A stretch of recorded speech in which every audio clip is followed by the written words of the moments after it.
역대하 35장. 요시야는 예루살렘에서 유월절을 지켰습니다. 첫째 달 14일에 유월절 양을 잡았습니다. 요시야는 제사장들에게 일을 맡기고 여호와의 성전에서 일하는 그들을 격려했습니다. 그가 온 이스라엘을 가르치고 여호와께 자신을 거룩하게 구별했던 그 레위 사람들에게 말했습니다. 이스라엘 왕 다윗의 아들인 솔로몬이 지은 성전에 거룩한 궤를 두라. 그것을 다시는 너희 어깨에 메어 옮기지 말라. 마땅히 너희 하나님 여호와와 그분의 백성 이스라엘을 섬기라. 이스라엘 왕 다윗과 그 아들 솔로몬의 글을 따라 너희 족속의 순서대로 스스로 준비하라. 너희 형제 곧 모든 백성의 족속의 순서대로 또 레위 족속의 순서대로 성소에 서서 유월절 양을 잡고 너희 자신을 거룩하게 구별하고 너희 형제들을 위해 양들을 준비해 여호와께서 모세를 통해 명령하신 대로 행하라. 요시야는 거기 모인 모든 백성들에게 유월절 제물로 양과 어린 염소 3만 마리와 수소 3천 마리를 자기가 가진 것 가운데 내주었습니다. 그의 신하들도 스스로 백성들과 제사장들과 레위 사람들에게 바쳤습니다. 하나님의 성전을 섬기는 hil기야, 스가랴, 여히엘은 제사장들에게 유월절 양 2,600마리와 수소 300마리를 내주었습니다.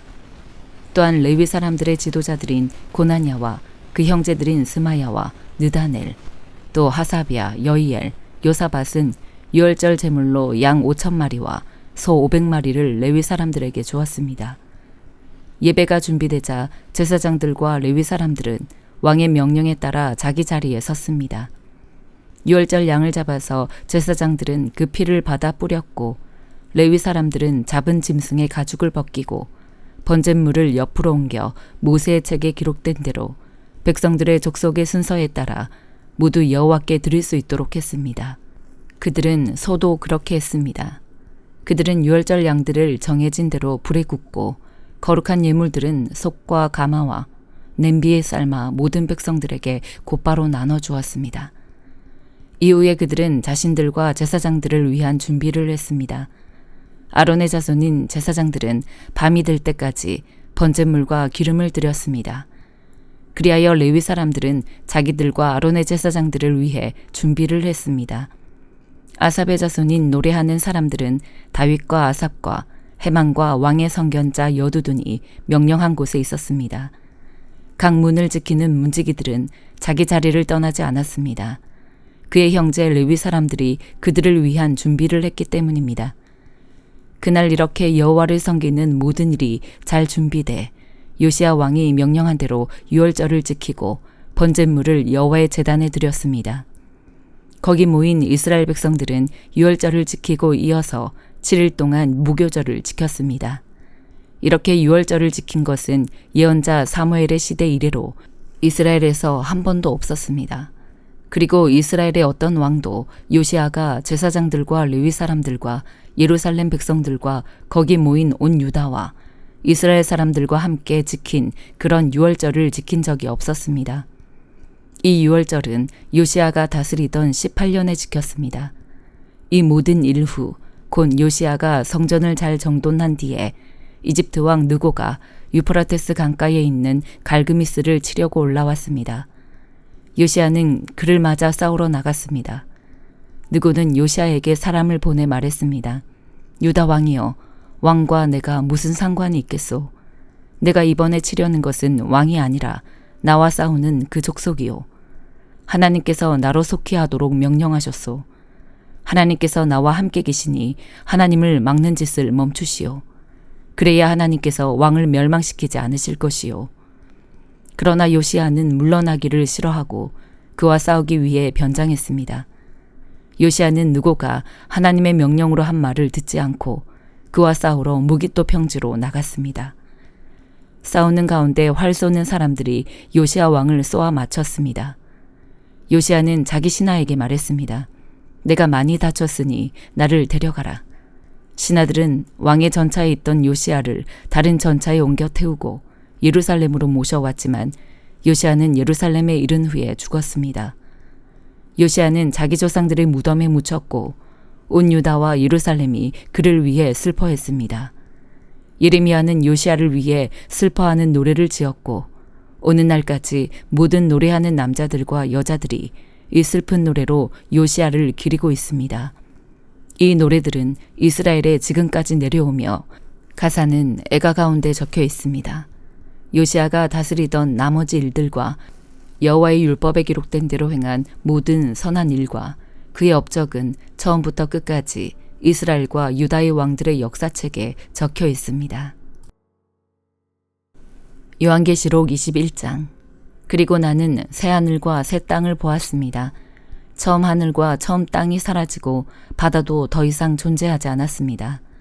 또 나는 거룩한 도성 새 예루살렘이 하늘에서 하나님께로부터 자기 남편을 위해 화장한 신부처럼 준비돼 내려오는 것을 보았습니다.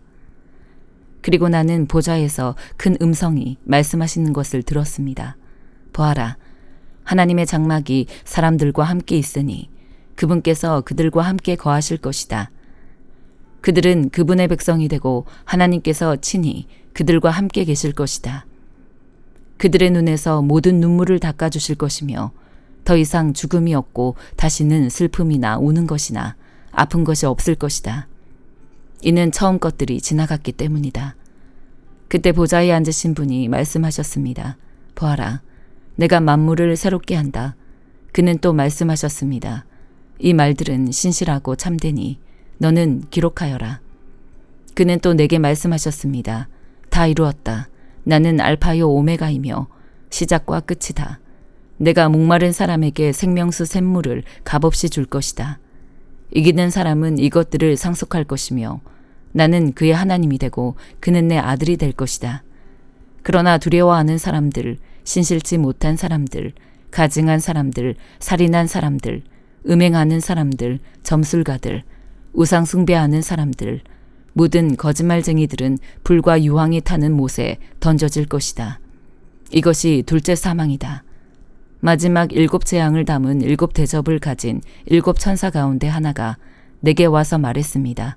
오너라, 내가 너에게 신부, 곧 어린 양의 아내를 보여주겠다. 그러고 나서 천사는 성령으로 나를 이끌어 크고 높은 산으로 데려가 거룩한 도성, 곧 하늘에서 하나님께로부터 내려오는 예루살렘을 내게 보여주었습니다. 이 도성은 하나님의 영광으로 빛나고 이 빛은 수정처럼 빛나는 벽옥과 같았습니다. 이 도성은 크고 높은 성벽과 12대문을 가지고 있으며 이 문들에는 12천사가 지키고 있고 그 위에는 12지파의 이름들이 쓰여 있습니다. 문은 동쪽에 3개, 북쪽에 3개, 남쪽에 3개, 서쪽에 3개가 있습니다. 이 도성의 성벽은 12개의 주춧돌 위에 세워져 있는데 각 주춧돌에는 어린 양에게 속한 12사도의 12 이름이 쓰여 있습니다. 내게 말하던 천사는 그 도성과 도성의 문들과 성벽을 측량하려고 금 갈대를 가지고 있었습니다. 도성은 네모 반듯해 가로와 세로의 길이가 똑같았습니다. 그는 도성을 갈대로 측량했는데 가로 세로 높이가 똑같이 12,000 스타디온입니다. 또 천사가 도성의 성벽을 측량하니 사람의 치수로 144 규빗이었는데 이는 천사의 치수이기도 했습니다. 성벽의 재료는 벽옥이며 도성은 유리같이 맑은 정금으로 지어져 있습니다. 도성 성벽의 주춧돌들은 온갖 종류의 보석으로 장식되어 있습니다. 첫째 주춧돌은 벽옥이요, 둘째는 사파이어요, 셋째는 옥수요, 넷째는 에메랄드요, 다섯째는 홍마노요, 여섯째는 홍옥이요, 일곱째는 황옥이요, 여덟째는 노곡이요, 아홉째는 담황옥이요, 열째는 비취요, 11째는 청옥이요, 12째는 자수정입니다. 12문은 12진주로 돼 있는데 각 문은 하나의 진주로 만들어져 있고 도성의 길은 유리같이 투명한 순금으로 돼 있습니다. 나는 도성 안에 성전이 없는 것을 보았습니다. 이는 전능하신 주 하나님과 어린 양께서 도성의 성전이시기 때문입니다. 도성은 해나 달의 비침이 필요 없습니다. 이는 하나님의 영광이 도성을 비추며 어린 양께서 도성의 등불이 되시기 때문입니다. 나라들이 도성의 빛 가운데 다닐 것이며 땅의 왕들이 자기들의 영광을 도성으로 들여올 것입니다. 도성의 문들은 낮에는 전혀 닫히지 않을 것입니다. 그곳에는 밤이 없기 때문입니다. 그들이 나라들의 영광과 존귀를 도성으로 들여올 것입니다. 그러나 어린 양의 생명책에 기록되어 있는 사람들 외에 모든 속된 것과 가증한 것과 거짓을 행하는 사람은 도성으로 들어오지 못할 것입니다. 말라기 3장. 보라, 내가 내 심부름꾼을 보내 내 앞에 길을 닫게 하겠다. 그러고 나면 너희가 바라는 주께서 갑자기 그 성전에 올 것이다. 너희가 좋아하는 계약의 심부름꾼 말이다. 그가 올 것이다. 만군의 여호와께서 말씀하셨다. 그러나 그가 오는 그날을 누가 견뎌낼 수 있겠느냐? 그가 나타날 때 누가 서겠느냐? 그는 금을 재련하는 사람의 불 같고 세탁하는 사람의 비누 같을 것이다. 그가 은을 재련해 순은을 만드는 사람처럼 앉아서 레위 자손들을 깨끗하게 할 것이다. 그가 금과 은처럼 그들을 재련하면 그들이 여호와께 의로 예물을 드리게 될 것이다.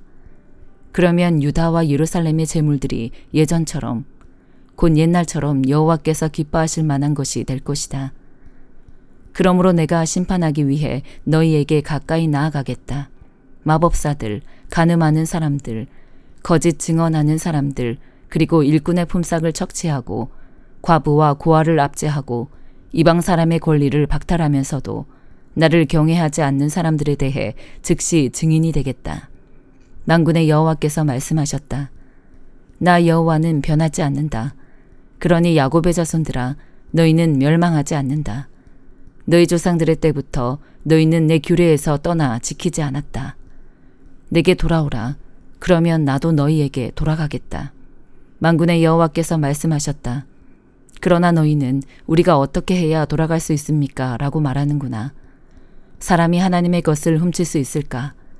그런데 너희는 내 것을 훔쳤다. 그러나 너희는 우리가 어떻게 주의 것을 훔쳤다고 그러십니까? 라고 말하는구나. 너희가 내게서 훔친 것은 11조와 예물이다. 너희가 저주 아래 있다. 너희와 너희 민족 전체가 내 것을 훔쳤으니 창고에 11조 전부를 가져다 놓고 내 집에 먹을 것이 있게 하라. 이 일로 나를 시험해 내가 하늘 창문을 열고 너희가 쌓을 자리가 없도록 복을 쏟아붓지 않나 보라. 만군의 여호와께서 말씀하셨다. 내가 너희를 위해 먹어치우는 것들을 꾸짖고 너희 땅의 열매들을 망치지 않게 하고 너희 포도나무 열매가 익기도 전에 떨어지는 일이 없게 하겠다. 만군의 여호와께서 말씀하셨다. 그러고 나면 모든 민족들이 너희가 복되다고 말하게 될 것이다. 너희 땅이 기쁨의 땅이 될 것이기 때문이다.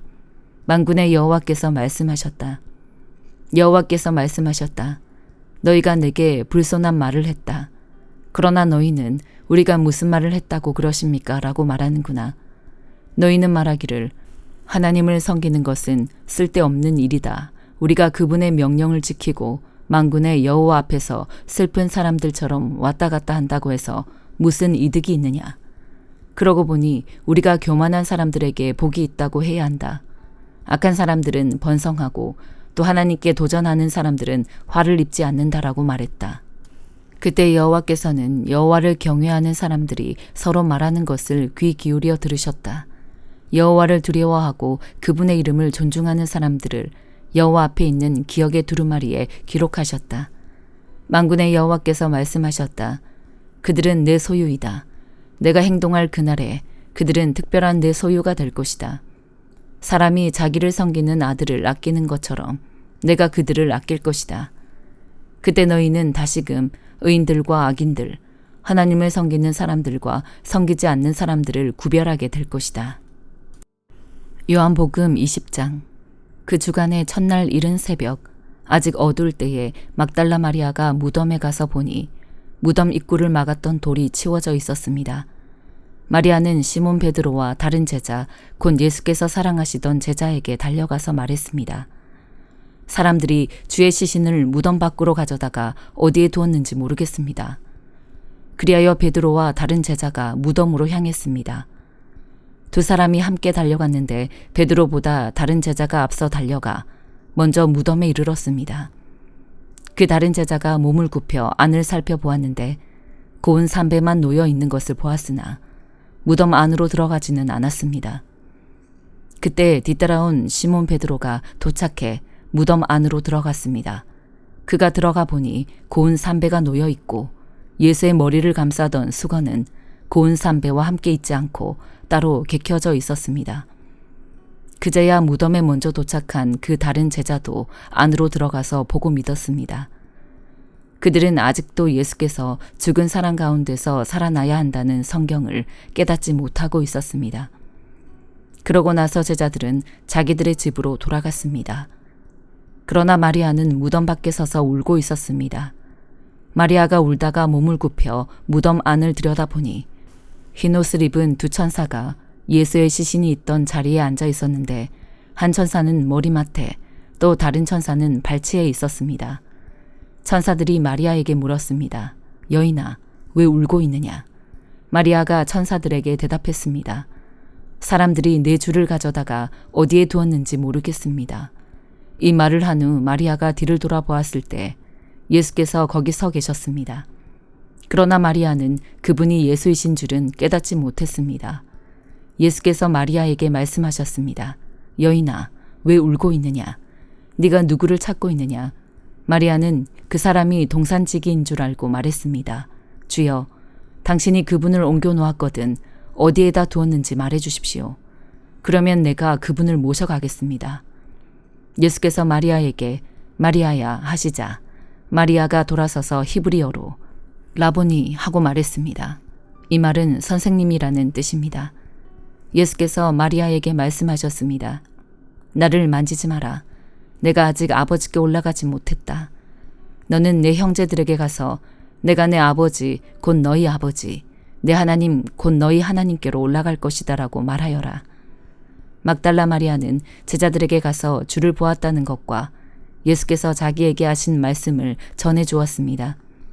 그날 곧 그 주간의 첫날 저녁에 제자들은 유대 사람들을 두려워해 문들을 걸어 잠그고 모여 있었습니다. 그때 예수께서 오셔서 그들 가운데 서서 말씀하셨습니다. 너희에게 평강이 있을지어다. 이렇게 말씀하신 뒤 예수께서는 제자들에게 자신의 손과 옆구리를 보여주셨습니다. 그러자 제자들은 주를 보고 기뻐했습니다. 예수께서 제자들에게 다시 말씀하셨습니다. 너희에게 평강이 있을지어다. 아버지께서 나를 보내신 것처럼 나도 너희를 보낸다. 이 말씀을 하시고 나서 제자들을 향해 숨을 내쉬며 말씀하셨습니다. 성령을 받으라. 만일 너희가 누구의 죄든지 용서하면 그 죄는 사함 받을 것이요. 용서하지 않으면 그 죄는 그대로 있을 것이다. 12 제자 중 하나인 디두모라 불리는 도마는 예수께서 오셨을 때에 제자들과 함께 있지 않았습니다. 그래서 다른 제자들이 그에게 우리가 주를 보았소 하고 말했으나 도마는 그들에게 내가 내 눈으로 그분의 손에 있는 못자국을 보고 내 손가락을 그 못자국에 넣어보며 내 손을 그분의 옆구리에 넣어보지 않는 한 나는 믿을 수 없소 하고 말했습니다. 8일 후에 예수의 제자들이 다시 그 집에 모였고 도마도 그들과 함께 거기 있었습니다. 문이 잠겨 있었는데 예수께서 들어와 그들 가운데 서서 말씀하셨습니다. 너희에게 평강이 있을지어다. 그러고 나서 예수께서 도마에게 말씀하셨습니다. 네 손가락을 이리 내밀어 내 손을 만져보고 네 손을 내밀어 내 옆구리에 넣어보아라. 그리고 믿음 없는 사람이 되지 말고 믿는 사람이 되라. 도마가 예수께 대답했습니다. 내 주이시며 내 하나님이십니다. 그러자 예수께서 도마에게 말씀하셨습니다. 너는 나를 보았기 때문에 믿느냐? 보지 않고도 믿는 사람은 복이 있다. 이 책에는 기록되지 않았지만 예수께서는 제자들 앞에서 다른 많은 표적들을 행하셨습니다. 그러나 이것들이 기록된 목적은 여러분들로 하여금 예수가 그리스도이시며 하나님의 아들이심을 믿게 하고 또 믿어서 예수의 이름으로 생명을 얻도록 하기 위함입니다. 아멘.